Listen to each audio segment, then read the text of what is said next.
કેમ છો મિત્રો? હું એનપી સર આપનું હાર્દિક સ્વાગત કરું છું. મિત્રો, આપણે જીપીએમસી એક્ટ શીખીએ છીએ, બરાબર?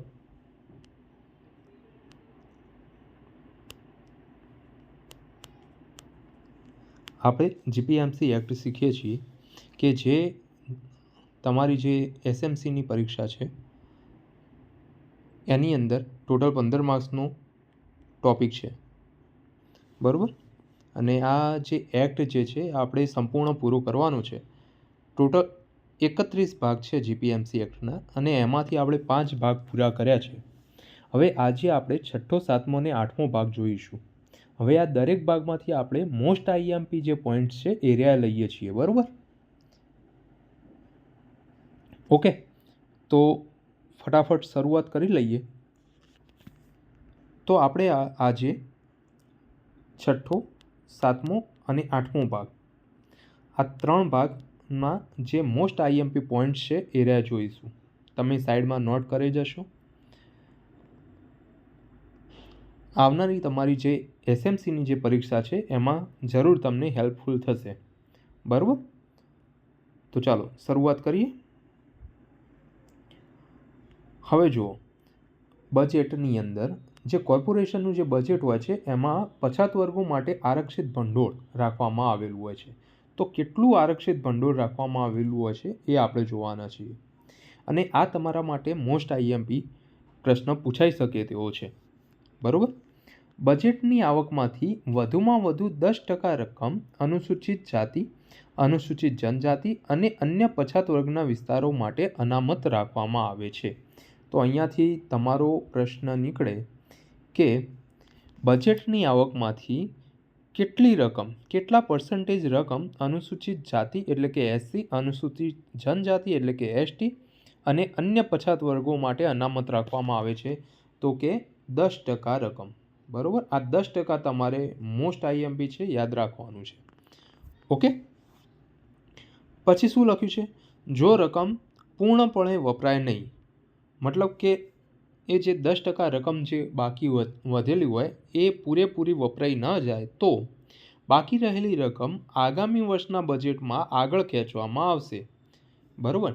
ધારો કે આ બજેટની અંદર 5 કરોડ રૂપિયા વધ્યા છે, મતલબ કે 10% રકમ પૂરેપૂરી વપરાઈ નથી, 5 કરોડ રૂપિયા વધ્યા છે, તો આગળનું જે બજેટ હશે, આગામી વર્ષનું જે બજેટ હશે કોર્પોરેશનનું, એની અંદર આ 5 કરોડ રૂપિયા એડ થઈ જશે.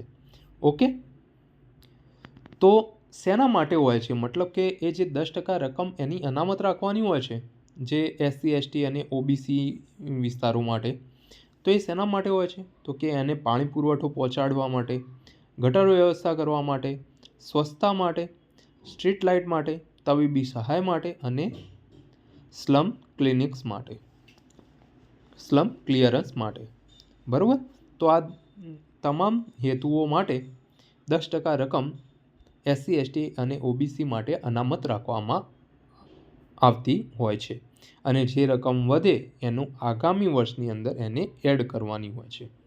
ઓકે, ચાલો આગળ જોઈએ. તો આ સ્લાઇડની અંદરથી 10% તમારે યાદ રાખવાના છે.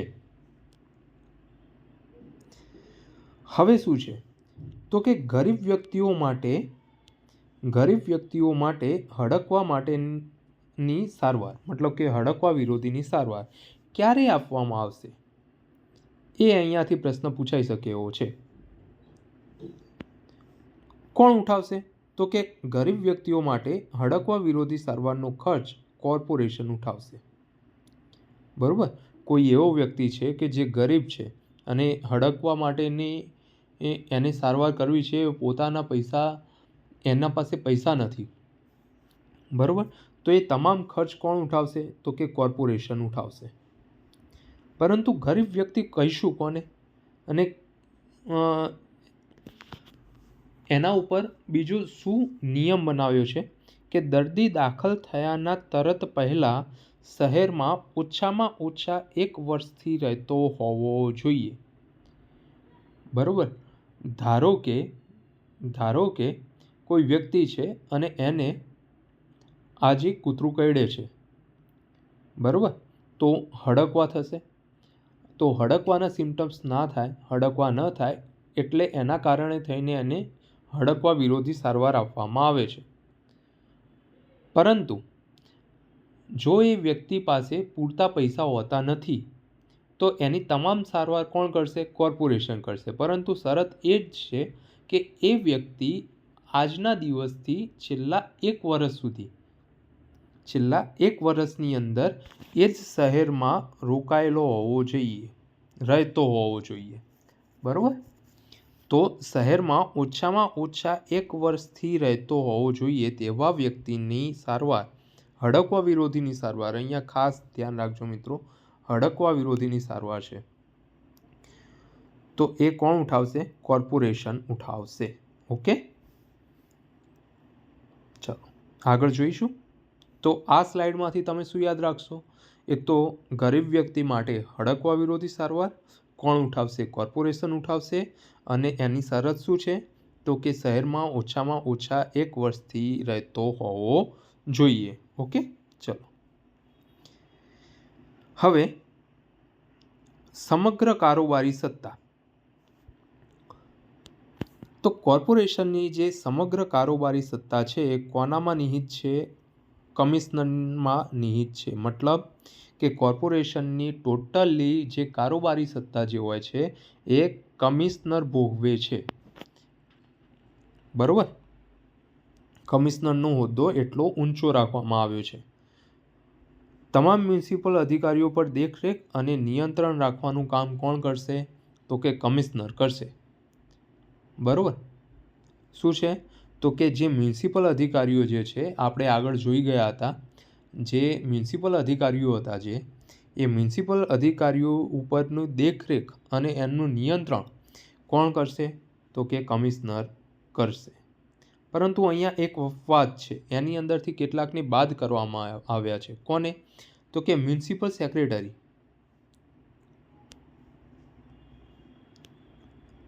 મ્યુનિસિપલ સેક્રેટરી અને મ્યુનિસિપલ ચીફ ઓડિટર. જુઓ, આપણે જે કોર્પોરેશનના જે અધિકારીઓ હતા, મ્યુનિસિપલના અધિકારીઓ જે હતા એ આપણે પહેલાં આગળ જોઈ ગયા છીએ વિભાગ 2ની અંદર. બરાબર? તો એ જે અધિકારીઓ હતા એમાંથી 2 અધિકારીઓ એ પણ હતા મ્યુનિસિપલ સેક્રેટરી અને મ્યુનિસિપલ ચીફ ઓડિટર. બરાબર? તો આ બંને અધિકારીઓ તથા તેમના સીધા તાબા હેઠળનો સ્ટાફ, એટલે કે એમના નીચે કામ કરતો કોઈ સ્ટાફ હોય એ કમિશનરના નિયંત્રણ હેઠળ આવતા નથી. બરાબર? તો આ વાત છે, એના કારણે થઈને આ આઈએમપી બની રહે છે આપણા માટે. તો કમિશનર એ તમામ મ્યુનિસિપલ અધિકારીઓનો દેખરેખ અને નિયંત્રણ રાખી શકે. પરંતુ આ 2 જે છે, આ 2 અધિકારીઓ છે, મ્યુનિસિપલ સેક્રેટરી અને મ્યુનિસિપલ ચીફ ઓડિટર, આ 2 અધિકારીઓ અને તેમના તાબા હેઠળ કામ કરતા કોઈ અધિકારી અથવા તો એમનો સ્ટાફ, એમના પર કમિશનરનું નિયંત્રણ હોતું નથી. બરાબર? તો અહીંયા આ તમારે ખાસ ધ્યાન રાખવાનું છે. મોસ્ટ આઈએમપી છે, અપવાદ છે, એક્ઝામમાં પૂછાઈ શકે તેવો છે. બરાબર? ઓકે, ચલો આગળ જોઈશું. હવે જોઈએ કટોકટીમાં સત્તા. તો કટોકટીમાં સત્તા કોની પાસે હોય છે? તો જોઈએ કે કોઈ પણ કટોકટીમાં જનતાની સેવા, સલામતી અથવા કોર્પોરેશનની મિલકતના રક્ષણ માટે કમિશનર તાત્કાલિક પગલાં લઈ શકે છે. મતલબ કે કોઈ પણ કટોકટી હોય, મતલબ કે પૂર આવી ગયું હોય. બરાબર? તો જ્યારે સિટીની અંદર પૂર આવી જાય, 2007ની અંદર આઈ થિંક સુરતની અંદર પૂર આવ્યું હતું, તો એવી જ્યારે કટોકટી લાગે ત્યારે જનતાની જે સેવા, સલામતી અથવા કોર્પોરેશનની મિલકતનું રક્ષણ કરવા માટે કમિશનર તાત્કાલિક પગલાં લઈ શકે. આ એક્ઝામમાં પૂછાઈ શકે કે જ્યારે કટોકટી લાગુ પડે, મતલબ કે કટોકટીનો સમય હોય એ વખત જનતાની સેવા, સલામતી અને માલ મિલકતનું જે રક્ષણ હોય એ કોણ કરે?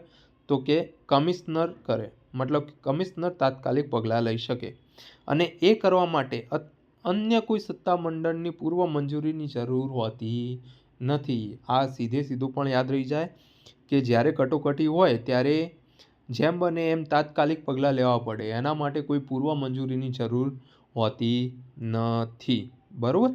તો તો અહીંયાથી તમારે એ યાદ રાખવાનું છે. આગળ જોઈશું. સત્તાનું અર્પણ અને નિયંત્રણ. જુઓ આની અંદર શું છે, તો ધારો કે કોઈ કમિશનર છે, તો એ કમિશનર એના તાબા હેઠળનો કોઈ અધિકારી હોય અથવા તો કોર્પોરેશનનો અન્ય કોઈ અધિકારી હોય, તેમને સ્ટેન્ડિંગ કમિટી, આપણે સ્ટેન્ડિંગ કમિટી વિશે આપણે પહેલાં જોઈ ગયા છીએ મિત્રો આગળના વિડીયોમાં, કે સ્ટેન્ડિંગ કમિટીની જે કામ હોય છે, એમનું જે કાર્ય હોય છે એ કેટલું વધારે હોય છે. બરાબર, સ્ટેન્ડિંગ કમિટી સૌથી વધારે કામ કરતી હોય છે. મોસ્ટલી દરેક કામની અંદર એનો ફાળો તો હોય જ છે. તો કમિશનર એમના હાથ નીચેનો કોઈ વ્યક્તિ હોય, તાબા હેઠળનો કોઈ વ્યક્તિ હોય અથવા કોર્પોરેશનનો અન્ય કોઈ અધિકારી હોય, તો તેમને સ્ટેન્ડિંગ કમિટીની મંજૂરીથી લેખિત આદેશ દ્વારા, કમિશનર લેખિત આદેશ દ્વારા સત્તા ભોગવનાર અધિકારીને સત્તા આપી શકશે. બરોબર, ખબર પડી? ધારો કે કોઈ કમિશનર છે, એને એના હાથ નીચેના કોઈ અધિકારીને અથવા તો તાબા હેઠળના કોઈ કર્મચારી અધિકારીને સત્તા આપવી છે. બરાબર, તો તે શું કરશે, તો કે સ્ટેન્ડિંગ કમિટીની મંજૂરી લેશે અને એના પછી લેખિત આદેશથી એ જે તે વ્યક્તિને સત્તા આપી શકે. બરાબર, આ સત્તા એટલે કોઈ પણ પ્રકારની કાર્યવાહી કરવાની સત્તા. બરાબર, ઓકે. એના પછી ત્યારબાદ એ કમિશનર એ જે તે વ્યક્તિનું પુનરાવલોકન કરશે. બરાબર, કે એ કામ કેવી રીતે કરી રહ્યો છે, બરાબર કરી રહ્યો છે કે નહીં, એનું પણ પુનરાવલોકન કમિશનર કરી શકશે અને કેટલીક શરતોને આધીન રહેશે. બરાબર, કમિશનર જે શરતો નક્કી કરે એ શરતોને આધીન રહેશે. ઓકે, તો ચાલો આગળ જોઈએ. અહીંયાથી એ પ્રશ્ન પૂછાઈ શકે કે કમિશનર એમની હાથ નીચેના કોઈ અધિકારીને જે સત્તાની સોંપણી કરે છે, સત્તા આપે છે, તો એના માટે એક કોની પૂર્વ મંજૂરીની જરૂર પડે છે. બરાબર, એક્ઝામમાં એ રીતે પણ પૂછાય કે પૂર્વ મંજૂરીની જરૂર હોય છે કે કેમ, અને જો હોય છે તો કોની જરૂર પડે, તો કોર્પોરેશનની, સ્ટેન્ડિંગ કમિટીની, કે ઉપરના બંનેની, કે એક પણ નહીં, તો કે સ્ટેન્ડિંગ કમિટીની મંજૂરીની જરૂર પડે છે. ઓકે, ચલો આગળ જોઈએ. નાણાકીય કરારો, સત્તા અને મર્યાદા. નાણાકીય કરારો કરવાના હોય એ વખતે કોની સત્તા છે અને કેટલી મર્યાદા છે એ જોઈએ. હવે પ્રત્યેક કરાર કોર્પોરેશન વતી કમિશનર કરશે. કમિશનર જે છે એ મહત્વનો હોદ્દો ધરાવે છે મિત્રો. અત્યાર સુધી આટલા વિડીયો આપણે જોયા એની અંદરથી તમને એ તો નોટિસ કર્યું જ હશે કે કમિશનર કેટલો અગત્યનો હોદ્દો ધરાવે છે. ઓકે, કોઈ પણ કરાર કરવો હોય, નાણાકીય કરાર હોય, તો એક પ્રત્યેક કરાર કોર્પોરેશન વતી કમિશનર કરશે. મતલબ કે નામ કોનું, કોર્પોરેશનનું, પણ કરશે કોણ, તો કે કમિશનર કરશે. હવે અહીંયા કેટલીક મર્યાદાઓ આપેલી છે. જો ધારો કે કોઈ કરાર એવો છે કે તે 5,000થી વધારે રૂપિયાનો છે.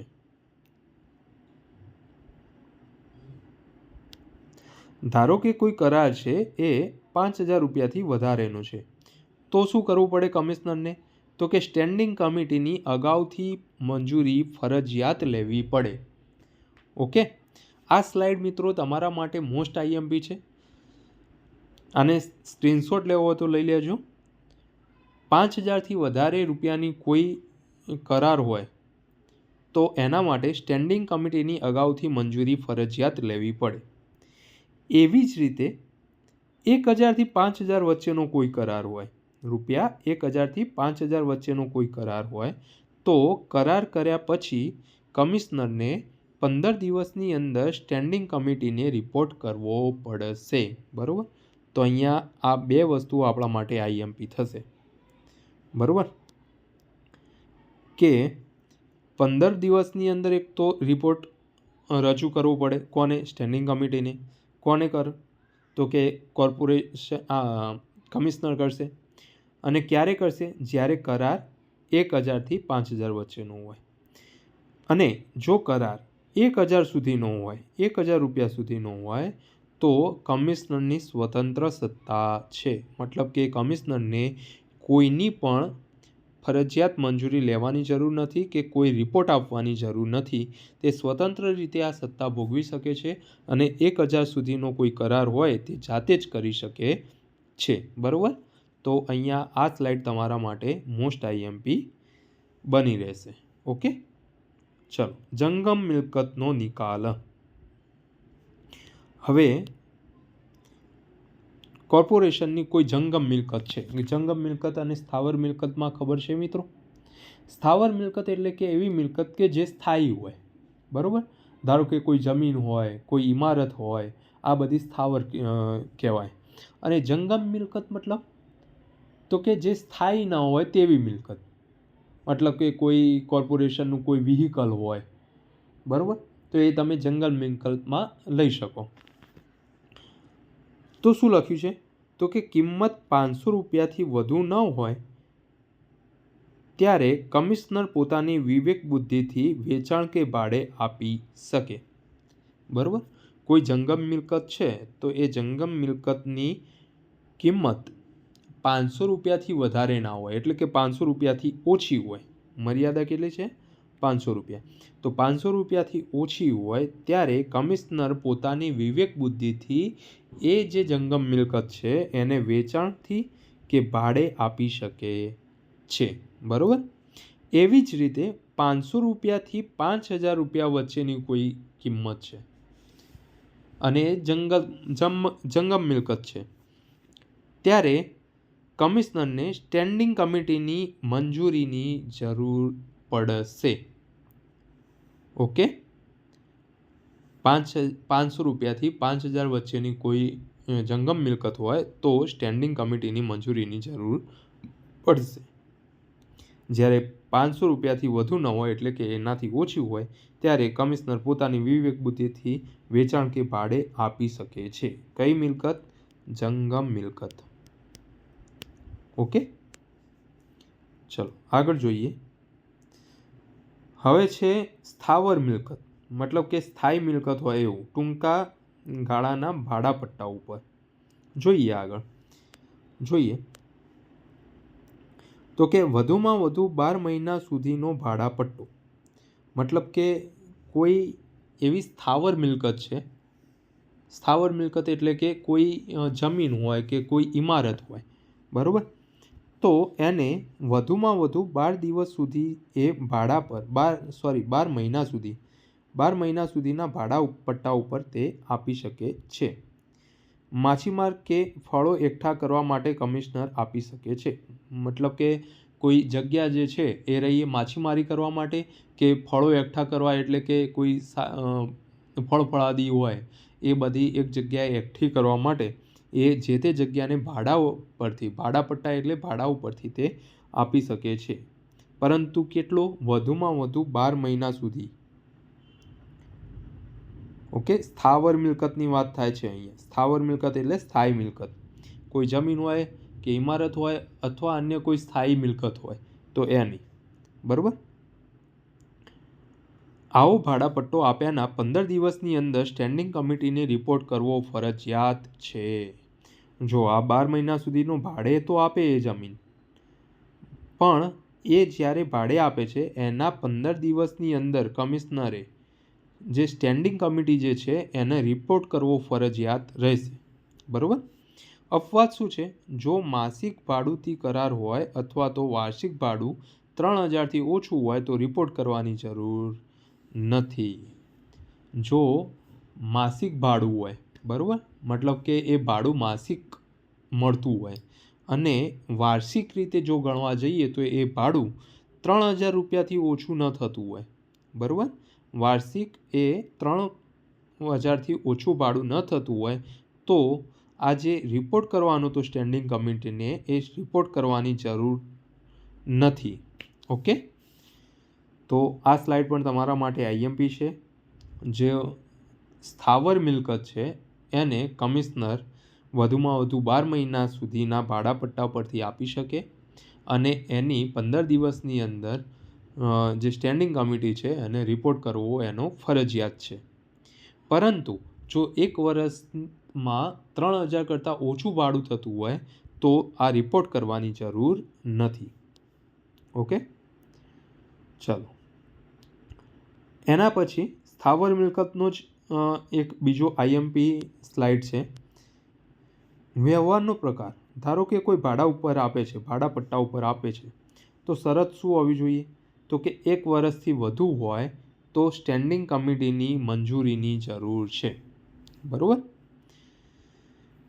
કમિશનર કોઈ જગ્યાને ભાડા પટ્ટા ઉપરથી આપશે, મતલબ કે ભાડેથી આપશે, અને જો 1 વર્ષથી વધારે હોય તો સ્ટેન્ડિંગ કમિટીની મંજૂરીની જરૂર પડશે. બીજું કે વેચાણ અથવા તો કાયમી ભાડાપટ્ટો. ધારો કે કોઈ જગ્યાનું વેચાણ કરી દે અથવા તો કાયમી ભાડાપટ્ટા ઉપર આપે તો શું? તો કે પ્રીમિયમ 50,000થી વધુ હોય અથવા વાર્ષિક ભાડું 3,000થી ઓછું હોય તો પછી સ્ટેન્ડિંગ કમિટીની મંજૂરીની જરૂર રહેશે. બરાબર.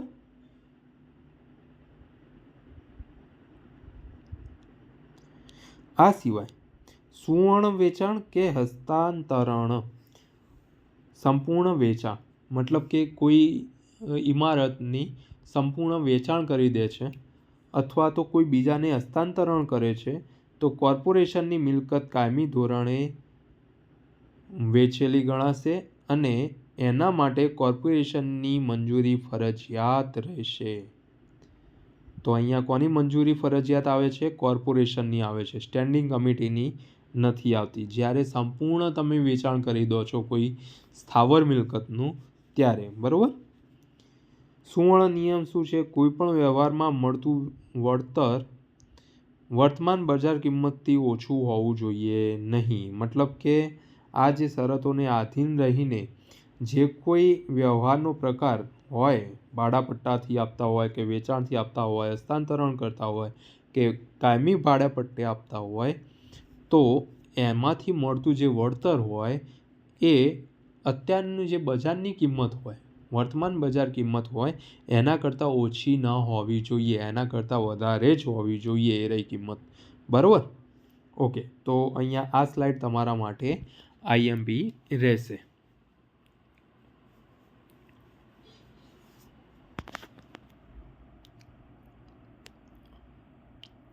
ચાલો આગળ જોઈએ.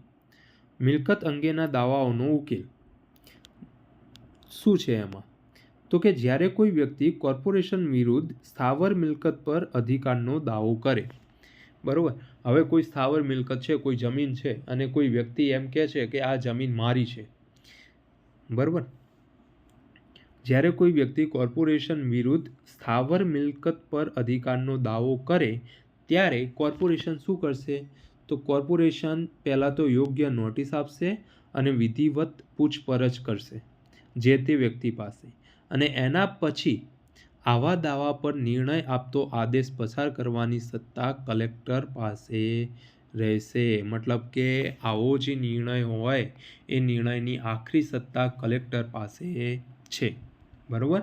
જ્યારે કોઈ વ્યક્તિ કોર્પોરેશન વિરુદ્ધ સ્થાવર મિલકત પર પોતાના અધિકારનો દાવો કરે છે ત્યારે કોર્પોરેશન તેને યોગ્ય નોટિસ અને વિધિવત પૂછપરછ કરશે, અને આ જે દાવો જે છે એના ઉપરનો નિર્ણય કરવાની સત્તા એ કોની છે?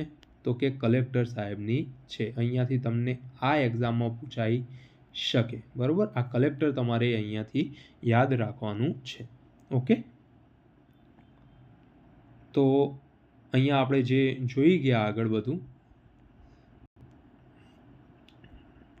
એ જ છે. આ કાયદો વહીવટી કાર્યક્ષમતા અને નાણાકીય સુરક્ષા વચ્ચે એક ઉત્તમ સેતુ પૂરો પાડે છે. કમિશનર રોજિંદા વહીવટ અને કટોકટીમાં તાત્કાલિક પગલાં લેવા એ કમિશનરની ફરજ આવે છે.